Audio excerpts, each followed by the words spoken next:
Hi everyone, it's Janet from another planet. I'm here for cooking, cutting up, and keeping it real and celebrating that Lisa was able to do a video today for us, just taking a few baby steps in the right direction and treating us to her being back in the kitchen.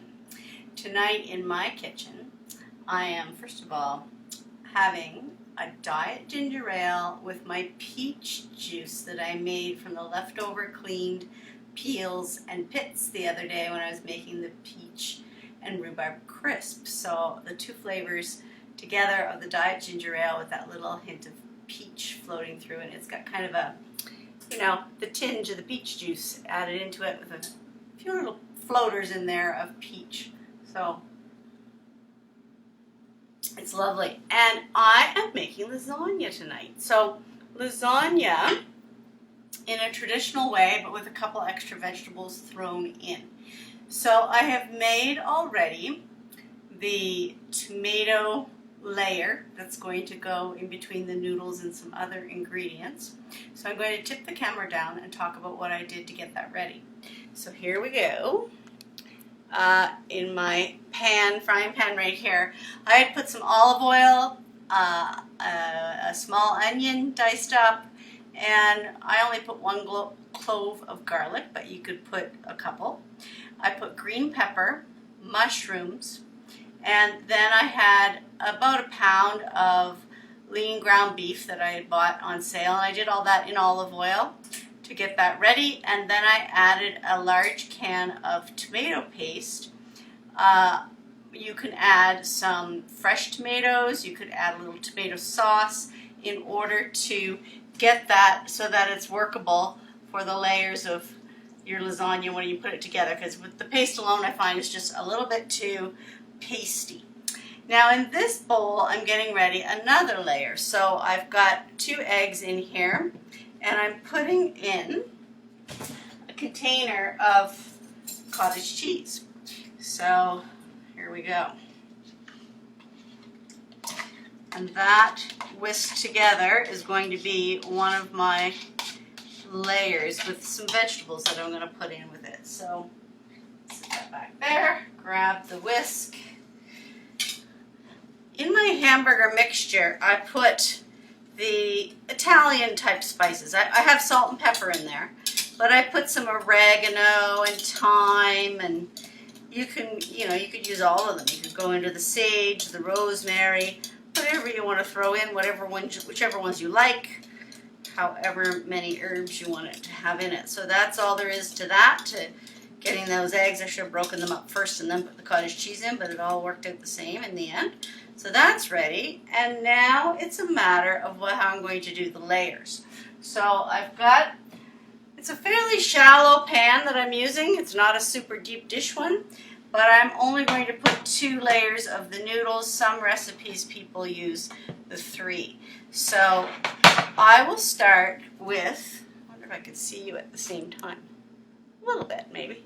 I will start with some of my sauce that I made, and you can see how thick it is as it's going in.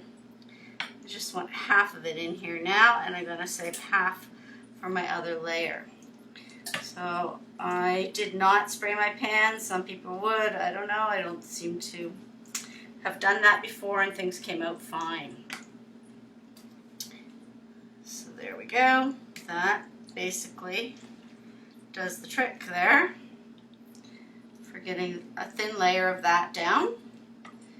That will lift out of the bottom as the bottom of the lasagna. Okay. I think that's about half my sauce there. There we go. That thickens it up just a little bit. All right. Now, the noodles that I use, I've never cooked them ahead. So I'm just simply going to put, if they're the whole wheat ones, of course you can use and I don't even think they say no bake on the box. I've always done it this way. I've never cooked them ahead. And there, I've got 1 layer done.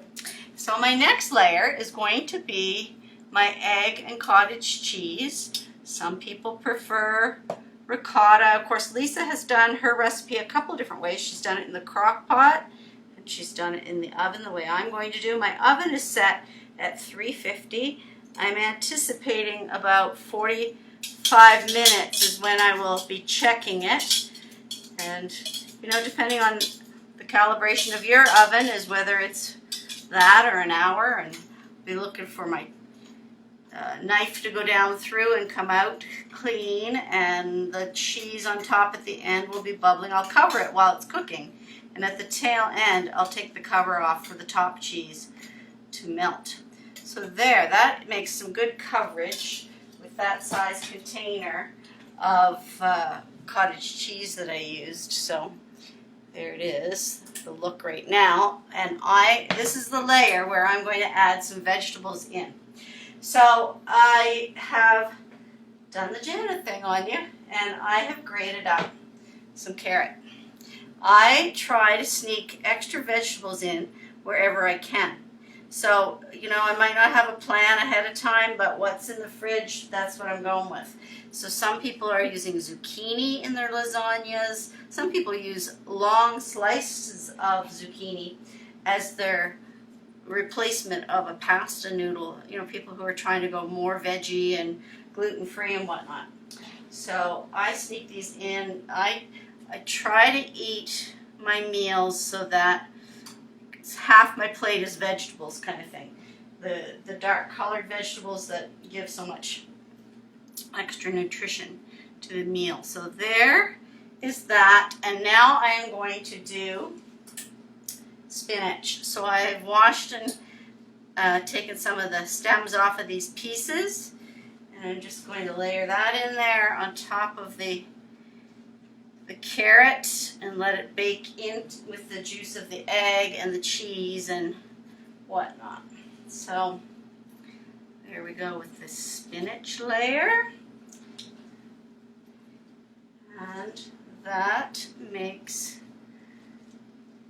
room now for a few pieces of basil. So I'm going to stick just randomly some basil leaves. I didn't bother chopping them. These are out of the garden. Just stick those in for some added flavor. So now I will go on and put my next layer of noodles down, like so. And now it's time for the top layer of my tomato mix. So this is smelling really yummy, especially with those Italian seasonings added in.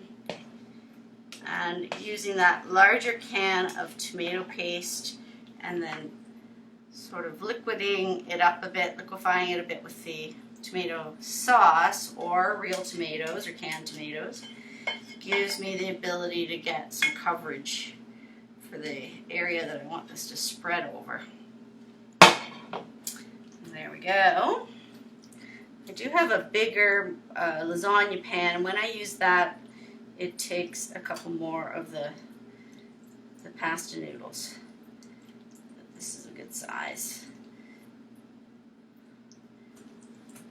Not normally wanting a hot dish in the middle of the summer, but sometimes I just feel like it's time for something more hearty. You know, I used to eating a lot of salads and lighter fare. Toasted tomato sandwiches like Lisa was making the other day.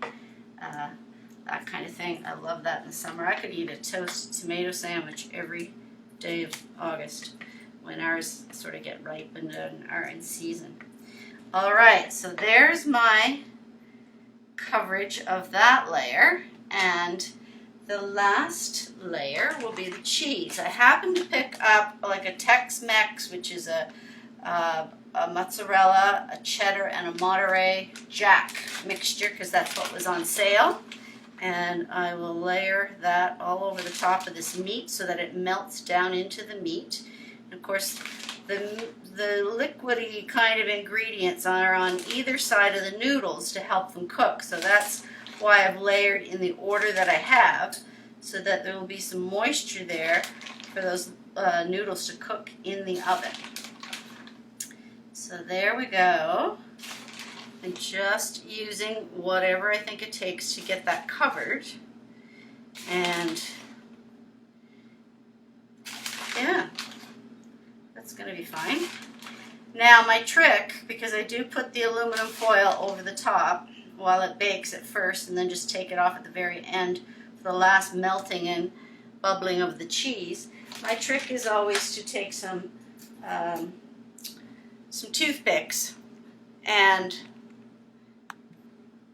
have those be what holds the tin foil up from the cheese. Keeps a little layer of air in between. There we go. And now I will decorate with a couple of the basil leaves in the middle and bring that in closer for you to see. There it is. And I will put the tin foil over and have that be ready for the oven.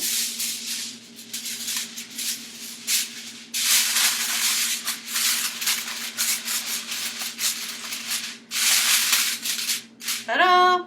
And it'll go at 350 for 45 minutes when I start checking and taking the tin foil off to get the top of it bubbling and ready to finish up. So thank you very much for watching. It's going to be lasagna later tonight. Goodbye, everyone.